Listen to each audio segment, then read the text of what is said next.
Welcome back to another episode of Rock Boys Football. A ton of talent has entered the transfer portal the last 72 hours, and want to take another deep dive into this Florida Gators program and talk about some particular positions and players that the Florida Gators might be targeting as this transfer portal window is officially opened up. And about 10 days ago, we made a little bit of a wish list in terms of Florida Gator transfer portal targets. You fast forward to today, and you got a little bit more of a sense of clarity in terms of not only the players that are actually available in the transfer portal, but you're also starting to hear some buzz and some noise regarding who the Florida Gators are contacting, reaching out to, and going after as this transfer portal cycle has opened up.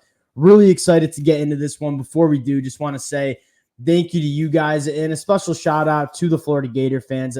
Whether we're talking high school recruiting, whether we're talking on the field play in 2023 or the transfer portal, you guys have just shown a ton of love, a ton of support. Cannot thank you guys enough for that. Your support allows me to do what I do. So again, appreciate you guys. If you do enjoy the content, consider subscribing to the channel. And more importantly, would love to hear from you guys in the comment section regarding players that are standing out to you or just position groups that you think the Florida Gators need to address.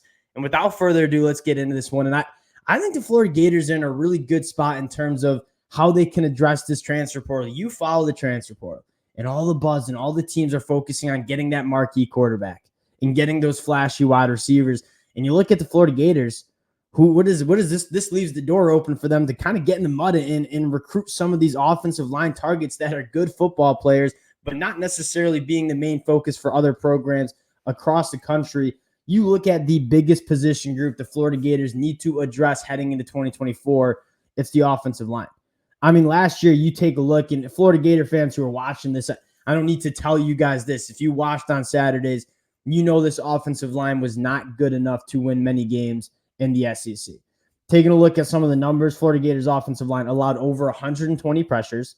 Graham Mertz was sacked on 9.4% of his dropbacks. That was 114th in the country. And even more importantly, I mean, only 4 yards per carry. That was 81st in the country. And you look at the run game, that didn't have to do with Montrell Johnson and Trevor Etienne. Those guys are good running backs. It had a lot more to do with Florida just not winning at the line of scrimmage. Want to take a deep dive into some of the offensive linemen that have stood out to me. I've watched a ton of tape on these offensive linemen. Really excited to get into it. The first guy I want to talk about, Devin Manuel from Arkansas.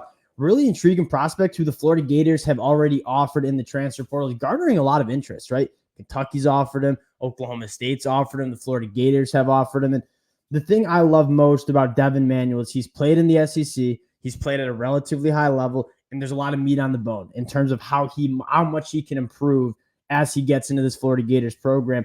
194 pass blocking attempts, only gave up 84 pressures. This is a guy that played pretty solid against the Florida Gators as well. And you look at what you need to be successful in the SEC. He has that physical set, right? 6'9", 300 pounds, relatively good athlete for being 6'9" and having all that length. It's a guy that I think has a lot of upside. I think he has a lot of room to grow, and I think would be a massive addition for the Florida Gators, where you're kind of just looking to get SEC bodies in on this offensive line, have some depth, have some competition. It's kind of a numbers game. You get enough quality bodies on the offensive line, some of these guys are going to win jobs and play good football for the Florida Gators. I think Devin Manuel certainly one for Florida Gators fans to keep an eye on. Next guy I want to go to, and this is probably my most favorite. That's a nice one. This is my favorite offensive line prospect for the Florida Gators. Again, another guy that he should be taking a visit, it sounds like, in the next 2 weeks. Maurice Rodriguez, all the way out in the state of California, JUCO prospect, 6'7", 320 pounds, buzzed through his film late last night. This is a guy that carries 320 pounds just about as good as I've ever seen. I mean, he's 6'7", 320, and he's a phenomenal athlete, has a ton of power in his hands. And you look at some other schools that are interested in Maurice Rodriguez, the Georgia Bulldogs, the Florida Gators. He's garnering a lot of interest, and he's a guy that I think could be kind of a plug-and-play dude on this Florida Gators offensive line. Physical tool set just out of this world. Again, it's a big jump from that JUCO rank to the SEC level, but you look at the physical traits, like he has those physical traits to be a good offensive lineman in the SEC. Maurice Rodriguez, a name that could really, I think heat up for the Florida Gators in the next couple of days. If I'm a Florida fan, after watching his film last night, this is a guy that I'm for sure keeping an eye on in terms of ending up in Gainesville. Last offensive lineman I want to talk about here. And the Florida Gators haven't reached out from what I've seen, but a guy that one of my favorite offensive linemen in this transfer portal class, and that's Monroe Mills. Again, the Florida Gators, I think their biggest problem last year in the transfer portals, they went out and got some guys who, yeah, they're coming from nice logos, right? Damian George. And I don't mean to flame Damian George up here, but I mean, the buzz was, yeah, he's from Alabama, has not played very good football at the Power 5 level. He comes to Florida, and he just wasn't good enough. I mean, at times was kind of a liability for the Florida Gators. You're looking for guys in this transfer portal cycle that have shown that they can play at a high level on the college football field. Monroe Mills certainly checks that box. 500 plus pass blocking attempts this year. This is a Texas Tech team that likes to throw the football around, only gave up 15 pressures. He's a 12-game starter at the offensive tackle position. This is a guy that if Florida can get in, I mean, he's an immediate starter for the Florida Gators and probably their best offensive tackle that they'll have on his roster. Now, Monroe Mills is going to have a lot of suitors, but the Florida Gators should be in on this one. And you look at this Florida team, they're checking a lot of boxes in terms of stuff that you like and a ton of young talent. You got to address this offensive line, and this is a position group that I think Billy Napier and the staff need to be extremely aggressive in addressing in the transfer portal. Next position I want to go to, and I wouldn't label this a massive need for the Florida Gators, but you look at how this roster is constructed. It's a ton of young talent at the wide receiver position, right? You have Eugene Wilson, Aiden Mazzell, Andy Jean. You're feeling really good about the young wide receivers on this roster, but with Ricky Pearsall departing to the NFL, you want to get a veteran wide receiver who's played at a high level coming in.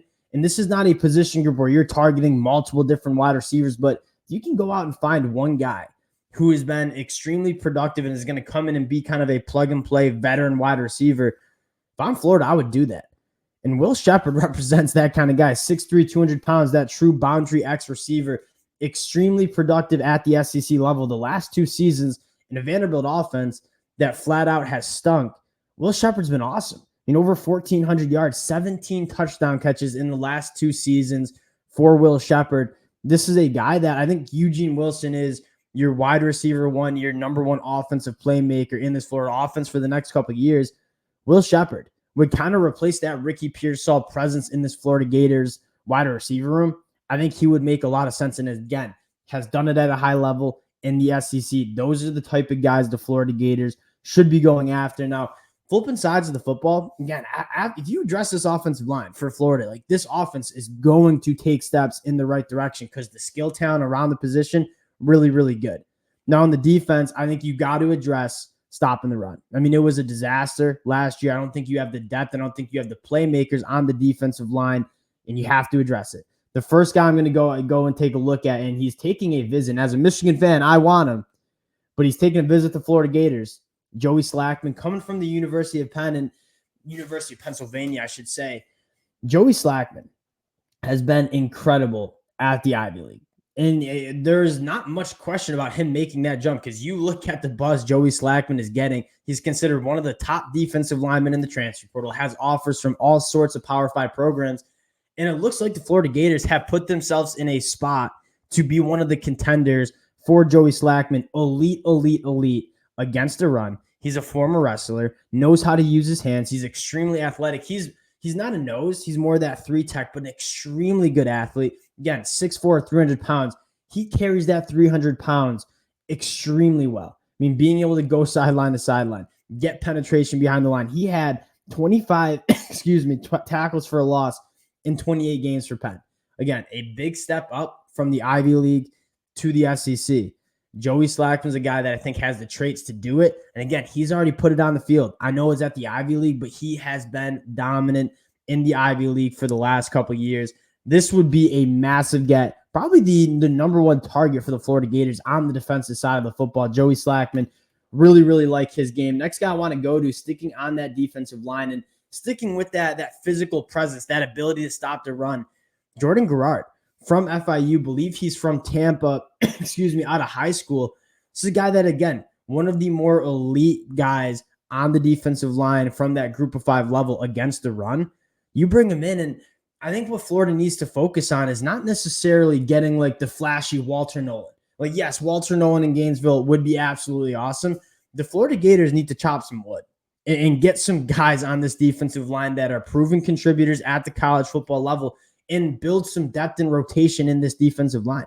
And so instead of getting Walter Nolan, maybe focusing your efforts on two really quality guys like Joey Slackman, like Jordan Gard would make a ton of sense. We've said this for the last couple of years, especially last year.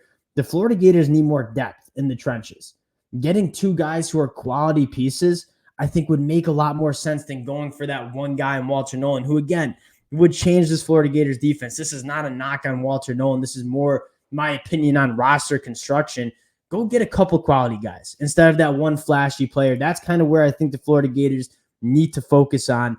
Joey Slackman, Jordan Gard, two guys that I think would be massive additions to this Florida Gators team. And with Prince Yu out in the transfer portal, maybe going out and getting an edge presence. Probably the best edge. This is a flash. This is a big fish. I mean, Trey Moore from UTSA is going to garner a lot of interest. Absolute insane production the last 2 years. And again, I think could come in and fit right into what Prince was doing for this Florida Gators team. 35 tackles for a loss, 22 sacks in only 2 years at UTSA. Extremely productive. He's good against the run, but more importantly, he can absolutely rip it and get after the passer. He's up to 250 pounds, so I really do think he can play that edge position extremely well. You can't argue with that production. And again, what I think Billy Napier and the staff need to be focusing on is guys who are proven at the college football level. Like, no more taking flyers on guys that, they haven't really put it together yet, but maybe they can when they transfer into Florida. Go get guys who've done it at the college football level. Trey Moore is one of those guys. The last guy I want to talk about, and one of my favorite prospects in the portal, Charosky Bridges. He's already got an offer from the Florida Gators. He's coming from Oregon. And this is a dude that he's one of those, it says I'm hitting my mic. He's one of those guys that has played at a high level, just wants to play more. In this Oregon secondary, they had so many guys who were quality players that Bridges didn't really get an opportunity to play. Now, due to injuries, he was on the field a little bit more in the back half of the season. Trades for days.